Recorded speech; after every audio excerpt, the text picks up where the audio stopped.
Hello बच्चे, हमने ये मेथड अगर आपको ध्यान हो तो मैंने आपको प्राइस इलास्टिसिटी ऑफ डिमांड का मीनिंग एंड मेजरमेंट करवा दिए थे मैंने आपको। और जियोमेट्रिक मेथड में बच्चों को प्रॉब्लम थी, मैं एक बार इसका फिर से आपको रिव्यू दे देती हूँ। इसमें हम क्या करते हैं, इस लाइन के अकॉर्डिंग हम अपनी डिमांड को मेज़र करते हैं। देखो, अगर हम इन 5 पॉइंट पे बताएंगे, देखो आपको यहाँ बताना है कि इलास्टिसिटी ऑफ डिमांड कब होएगी, 1 कब होगी, सेंटर में, क्योंकि हमारा फॉर्मूला क्या होता है, लोअर सेगमेंट बाय में अपर सेगमेंट। तो पहले अगर मैं पी पॉइंट की बात करूं, पी पॉइंट बिल्कुल सेंटर में है, तो ये नीचे वाला हिस्सा और ये ऊपर वाला हिस्सा दोनों सेम होंगे, दोनों इक्वल है। कोई भी चीज़ इक्वल हो तो कट के क्या आएगी, 1। और अगर मैं बात करूं इस पॉइंट की, लोअर सेगमेंट क्या इसके नीचे कुछ है, इसके नीचे कुछ भी नहीं है, 0। तो 0 के बाय में क्या, एन एम, पूरी इतनी लंबी लाइन है, 0 के बाय में कुछ भी हो वो क्या रहेगा, 0। यहाँ पे अपर सेगमेंट क्या है, 0, और लोअर सेगमेंट क्या है, एम एन। तो एम एन बाय में 0, किसी के बाय में 0 तो वो क्या होगा, इन्फिनिटी। तो यहाँ पे मेरी डिमांड क्या होगी, इन्फिनिटी होगी। अब बात करो इस पॉइंट की, इसमें लोअर सेगमेंट क्या है, बी एन, जो कि छोटा है, और अपर सेगमेंट बड़ा है। जब ऊपर की चीज़ छोटी हो और नीचे की चीज़ बड़ी हो तो वो डिवाइड करके 0 पॉइंट समथिंग आएगा, that means elasticity of demand less than 1। यहाँ पे अब लोअर सेगमेंट क्या है, ये, और अपर सेगमेंट ही है, तो ऊपर की चीज़ मानो बड़ी है, नीचे की छोटी है, तो डिवाइड करके 1 पॉइंट समथिंग, तो यहाँ elasticity of demand more than 1। बस आपको पॉइंट पे इस तरह से बताना है और कुछ नहीं करना। आपको अपने पॉइंट लिखने हैं, यहाँ पे कुछ नहीं करना, आपको सिर्फ इसमें डायग्राम बनाना है और ये लिखना है कि 1 कब होगी, हर पॉइंट पे कैसे क्या होगा। क्लियर है। आज हमें करना है रिलेशनशिप, ध्यान से देखेंगे। प्राइस इलास्टिसिटी ऑफ डिमांड और टोटल एक्सपेंडिचर में रिलेशनशिप को स्टडी करेंगे। मार्शल क्या कहते हैं कि प्राइस इलास्टिसिटी ऑफ डिमांड और रिलेशनशिप वर्कआउट करता है। ही एस्टिमेट, वो मानते हैं, degree of price elasticity of demand किस पे डिपेंड करती है, टोटल एक्सपेंडिचर पे।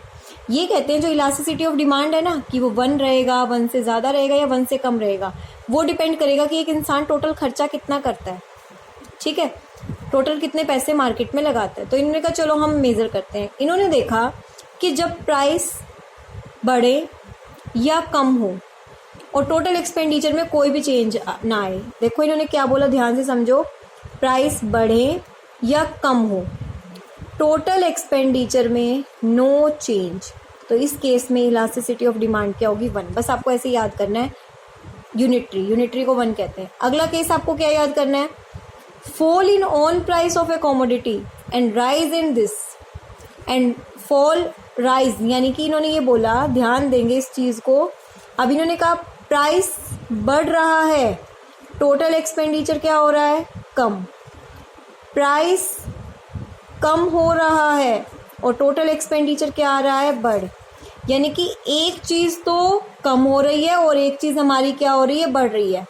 तो यहाँ पे कौन सा रिलेशनशिप है, नेगेटिव। कौन सा रिलेशनशिप है, नेगेटिव।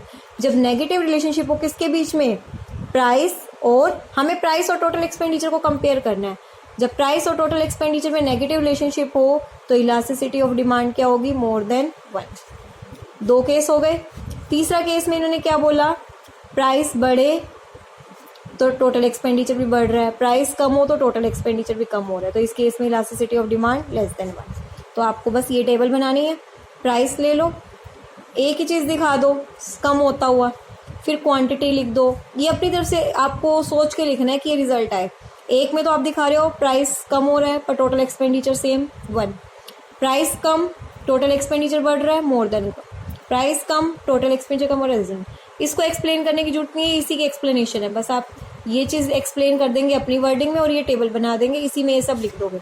बस आपको क्या करना है, ये और ये चीज़ अच्छे से करनी है। उसके बाद डायग्राम वही आपको पता है, more than 1, less than 1, equal to 1, ये शेप जाएगी। बस इसमें आपको इतना ही करना है। उसके बाद आज हम देखते हैं, मैं आपको एक बार क्लियर कर देती हूँ फिर से, न्यूमेरिकल्स आपको कुछ दिए गए थे। ये टॉपिक अगला है जो मैं आपको बोर्ड पे करवाऊंगी, उससे अगला टॉपिक भी, 2 टॉपिक हमारे रहते हैं। एक बार अगर किसी को न्यूमेरिकल में डाउट है तो मुझे फिर से बता दीजिए, मैं आपको एक बार न्यूमेरिकल पीछे से कुछ करवा देती हूँ,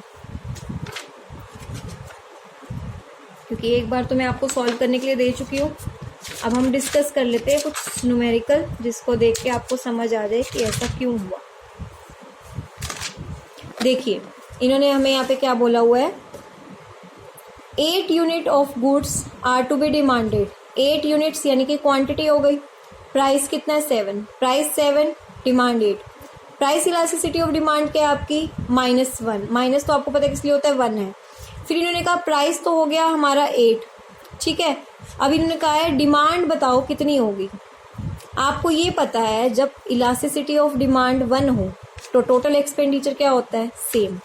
7 8 जा क्या होता है 7 8 जा 56, तो यहाँ भी क्या आना चाहिए 56। अब यहाँ 56 है और यहाँ पे 8 है, दोनों को डिवाइड कर दूंगी तो ये आ जाएगा 7। बस ये जो 1 1 वाले हैं ये आपको ऐसे ही करने हैं, टोटल एक्सपेंडिचर वाले हम यहाँ पे आ जाते हैं। ये भी मैं आपको उस दिन बता चुकी हूँ, नॉर्मल है, जो थोड़े से डिफरेंट है हम वो करते हैं। ये भी नॉर्मल है, P दिया हुआ है, P1 दिया हुआ है, चेंज निकाल लिया, Q दिया हुआ है। हाँ इसमें देखो एक बार प्राइस दिया हुआ है, क्वांटिटी दी हुई है। अगले में देखो क्या क्या रखा है, प्राइस इतना हो गया तो उसने स्पेंड का मतलब ये आपको क्या दिया हुआ है टोटल एक्सपेंडिचर, क्या दिया हुआ है टोटल एक्सपेंडिचर। तो प्राइस क्या होगा total expenditure, sorry quantity, total expenditure bye price. तो यहाँ पे मैंने इसलिए डिवाइड किया, ये भी ध्यान रखना जब स्पेंड आ जाए तो वो खर्चा होता है। तो बस आपकी ये सिर्फ एक न्यूमेरिकल आपके सिर्फ एक और एक फॉर्मूले पे बेस्ड है। अगर आपको एक फॉर्मूला ये अच्छे से आ रहा है तो आप elasticity of demand easily calculate कर पा रहे हो और कुछ भी नहीं है इसमें। या किसी क्वेश्चन में आपको ये हमारा फॉर्मूला तो मेन यही होता है, percentage change in quantity demanded by में परसेंटेज चेंज इन प्राइस। एक की परसेंटेज गिवन है, इलास्टिसिटी गिवन है, क्रॉस मल्टीप्लाई कर दो दूसरे की परसेंटेज आ जाएगी। बस यही तो है इसमें। तो प्लीज़ आप इस टॉपिक को कवर कर लीजिए और फिर हम अपने नेक्स्ट 2 टॉपिक करेंगे। Thank you.